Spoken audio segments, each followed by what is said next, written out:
days have been very, very hot. We've had Viper 6 alert days over the weekend, continuing that today and for our Tuesday, because the heat index will be up to 113 with heat alerts in place once again for our Tuesday. I'll have all the details on that, plus a look at our severe weather risk coming up. Donald Trump could potentially be indicted for a fourth time, this time in connection with his alleged attempts to overturn the 2020 election results. I'm Rena Roy in Atlanta, and I'll have the latest coming up. Plus, the impacts of inflation on the state of Georgia. And a home reduced to rubble after an explosion. We'll have a look. Live from Television Park, this is WJBF News Channel 6 at 4:30. Good afternoon, everyone. I'm Dee Griffin. We'll get to those stories in a moment. But first, it's a Viper 6 alert day, and meteorologist Jennifer Petracci is tracking rising temperatures across the CSRA. Jenna. That's right, Dee. I want to get right to our temperatures. It's very, very hot with us in the low to mid 90s. Augusta at 96, 90 in Allendale, not as bad. 99 though in Barnwell, 97 in McCormick. Aiken sitting at 95. Same situation in Swainsboro. Wrightsville also at 95, 97 in Lincolnton, and 94 now in Edgefield. We have a southwest wind coming in, pretty breezy right now. 13-mile-per-hour winds up in Edgefield County, 8 in Aiken, 9 in Augusta and Waynesboro. That wind is bringing us a lot of moisture in, rising our dew points into the mid to upper 70s. When you factor in a 78-degree dew point, it will be feeling much hotter than the actual air temperature, and that's exactly the case today. Notice the heat index soaring into the triple digits, 113 now in Barnwell, Bamberg, and Millen sitting at 111. So it's really these southeastern counties of the CSRA dealing with the worst heat right now.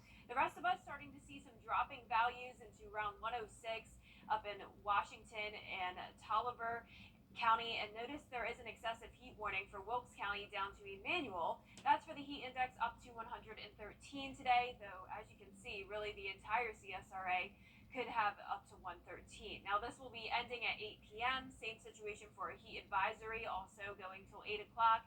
That's for the heat index up to 111. Then for our Tuesday, heat advisory goes for the entire CSRA, so no longer a heat warning, but still this heat advisory shows that we could have up to 109 for our western counties and 111 for the central and eastern portions of the CSRA. It's been a partly cloudy and mostly dry day. Here's a look at our Terry Lambert Hyundai Skyview cam over in Waynesboro.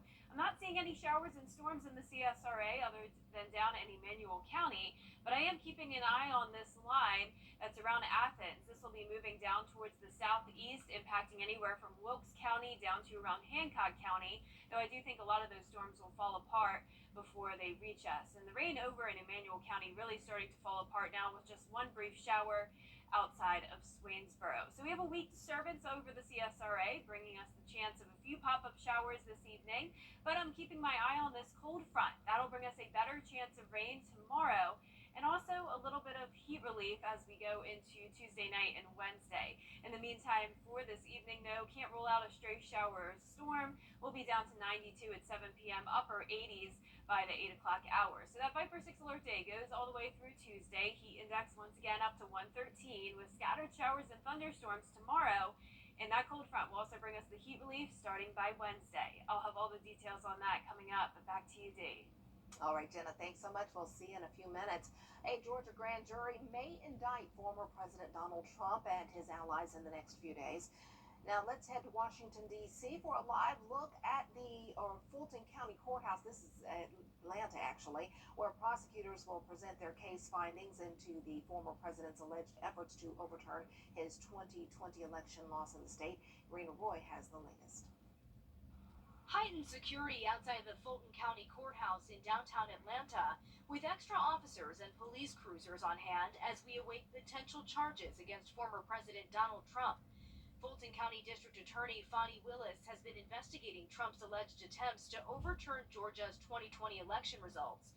Sources telling ABC she's now presenting her case to a grand jury, and an indictment could come down as early as today against him and a number of his allies. You're going to see numerous co-defendants, a sprawling case. It's going to be a tough week for the Trump team.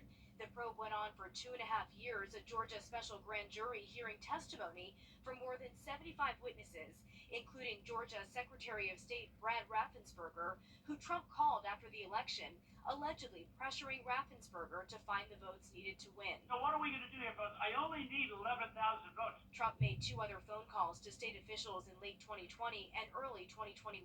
We counted the ballots 3 times.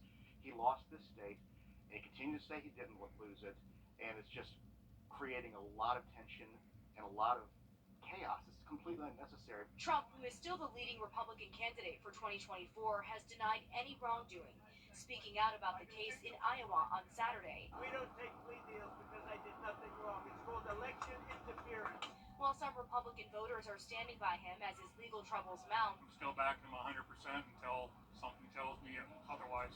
others are not convinced. How can he and really serve us, the American people, if he's dealing with all this kind of stuff on the side? Trump has been continually blasting Willis, even trying to get her disqualified, but a judge denied that motion. Rena Roy, ABC News, Atlanta. Some good news for Georgians when it comes to the economy. The Peach State's unemployment remains lower than the national average. Data shows that low unemployment is helping drive higher wages and helping lower and middle class families stay ahead of inflation. And speaking of inflation, the rate has slowed slightly, which has helped people at the pump. Gas prices have come down a little, but some prices are still higher. Housing prices remain elevated, but they've been coming down. Same with grocery prices. Still elevated, our work is not done. You're not hearing any victory lap here, but no mission accomplished. But things are moving in the right direction, whether it's rent, groceries, various other forms of prices. Its focus on growing its agriculture market, as well as the push for electric vehicles and solar manufacturing space, should help Georgia's economy. Well, today is the deadline for veterans to receive 411. The Pentagon is working on plans to restructure the National Guard in Washington, D.C. It's part of an effort to address the problems that surfaced during the January 6th insurrection and security breaches during the 2020 protest over the murder of George Floyd. Some of the changes under consideration include revamping how the aviation unit operates. They are also looking closer at the leadership of the D.C. Guard. Pennsylvania investigators are working to determine the cause of a deadly house explosion. Crews had to stop operations last night due to the weather. 5 people were killed in the blast 20 miles east of Pittsburgh. Now, according to investigators, one of them remains hospitalized in critical condition. Emergency crews found them trapped under debris, and the explosion destroyed 3 houses and damaged at least a dozen others. Please understand that this will be a slow and long process as things need to be tested, and there will be lots of forensic testing to be able to prove anything one way or another. Investigators say it could take months or even years to come to a conclusion. We'll be right back. Black X. A legendary figure in the music industry has died. Clarence Avant was known as the godfather of black music. He was a recording industry insider who was an executive, a label owner, a deal maker, and mentor. He managed Sarah Vaughan, discovered Bill Withers, produced Michael Jackson's Bad Tour, and worked with everyone from Quincy Jones to Jimmy Jam and Terry Lewis. Introduced them to the scene, actually. He also worked with Lionel Richie, Queen Latifah, Sean Combs, Snoop Dogg, as well as Jamie Foxx. Clarence Avant was 92 years old. News Nation today.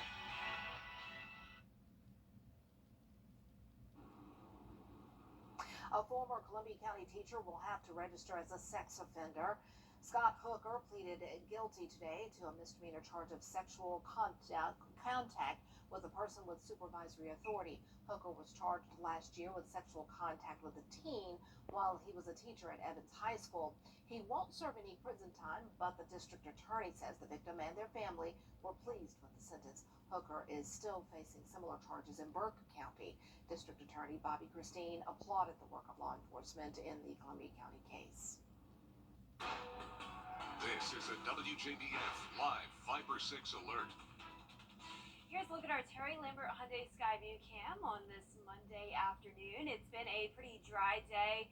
not a lot of rain. We could definitely use it. That would bring us some nice heat relief, but that's not the case today. A partly cloudy sky over at Doctor's Hospital, sitting at a temperature of 96 degrees. Dew point of 74, making it feel like 108 now here in town with a southwest wind of 9 miles per hour. We're seeing mid to upper 90s now, very hot in our southeastern counties, 97 from Barnwell over into Millen, 93 in Swainsboro, 95 in Sparta, 96 in Gibson, with the dew points in the mid 70s for pretty much everyone. 77 in Crawfordville and Sparta, so when you factor that in, we're seeing 111 as that heat index in Crawfordville, Gibson, 113 in Louisville, 111 as well in Sylvania, Allendale, and Bamberg. So no surprise that we do have some heat alerts in place. First one is an excessive heat warning. That goes until 8 p.m. tonight for Wilkes down to Emmanuel County, where the heat index could be up to 113. Then a heat advisory until 8 p.m. as well for the heat index up to 111.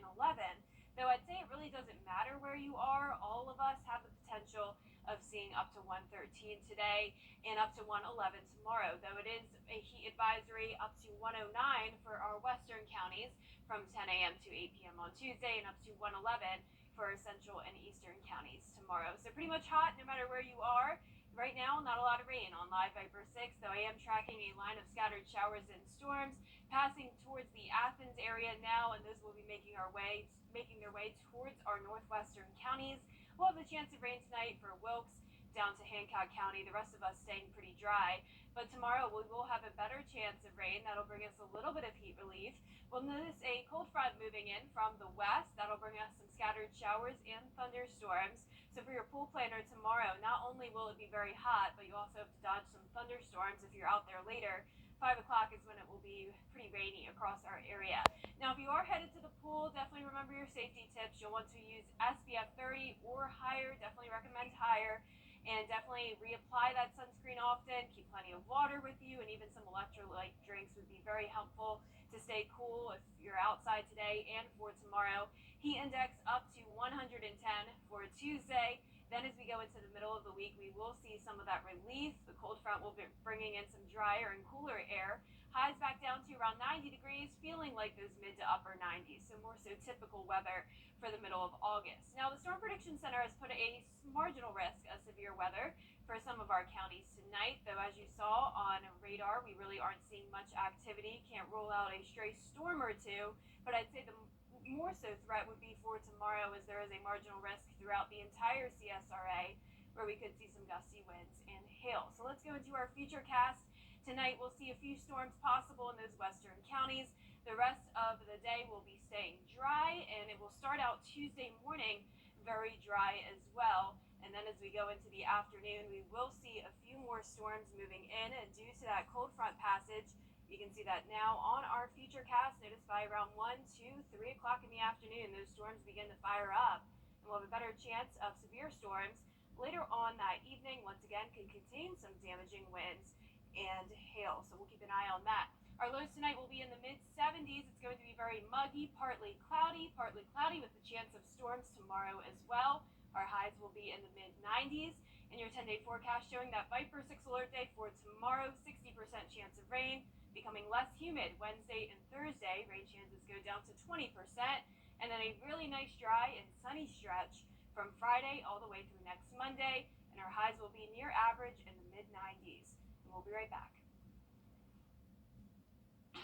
It's Sonic. I'm Samantha. And I'm Savannah. And we're actual clients of Austin Jackson. A girl ran a red light. The tractor trailer was right beside us, so they hit her, causing her to hit us. We rolled 4 times down Washington Road. Her injuries were extensive, and we really needed not just prompt care, but a continued care plan. Once we met with Austin, I felt really sure that we were going to get taken care of. It was definitely nice knowing that we had someone we could trust, working on our case, taking care of things, and explaining every step of the way. Get Austin Jackson, the Augusta guy. This week, WJBF.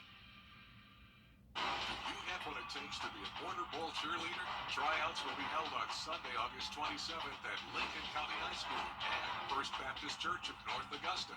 Register now at WJBF.com/cheer.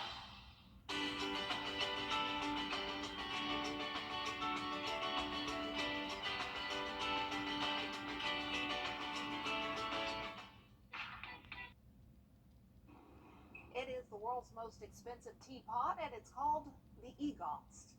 Made by an Italian jeweler, it's covered in 1,600 diamonds, along with Thai and Burmese rubies. The teapot also has 18-karat gold and ivory accents and a gold-plated silver base. It's worth $3 million. It's a pretty teapot. Pretty little teapot for $3 million. Nice. Well, coming up on News Channel 6 at 5, the heat is on. How some who work in the sun protect themselves. That's coming up next.